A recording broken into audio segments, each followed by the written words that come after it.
Kas po ang nag-umpisa. Baka yung nandoon, mga stock na nila, yung nasa loob. Kaya yun, sumabog siguro.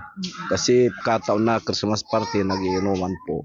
Kaya nagkaganon, napabayaan. Hindi naman nagkulang si Mayor Bilin na nagsasabi sa amin sa mga barangay council na pagsabihan sila ma'am na wag nang gumawa ng illegal po dahil masama kagaya ng sa Tibeng. Ngayon, nangyari na naman. Kaya yun ang problema. Iikot namin lahat yung mga prospect na paggawa ng paputok, ma'am. Kasama namin ang PNP, lahat kami ng mga barangay council po na nagsasabing wag nang gumawa po. Hindi namin pwedeng pasukan yung bahay nila sa loob po dahil trespassing na po kami. Kaya sa labas lang po kami na nagsasabi, umiikot na pinagsasabihan sila. Hindi namin alam, nabigla po kami nung may pumutok na po na bahay.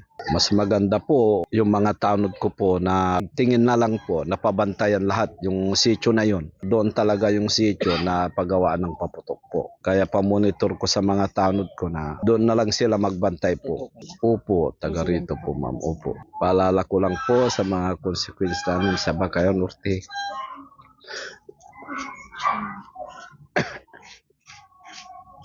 Nakakaya po.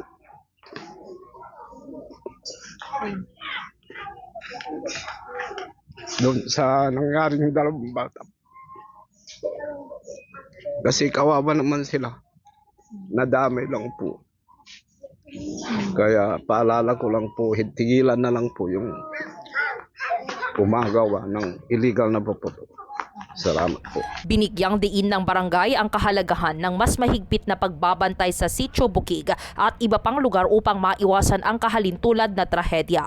Ikinababahala at ikinalungkot ng mga opisyal at residente ang pagkasawi ng dalawang individual kasabay ng panawagan ng publiko na tuluyan ng itigil ang paggawa ng iligal na paputok upang maiwasan ang kapahamakan.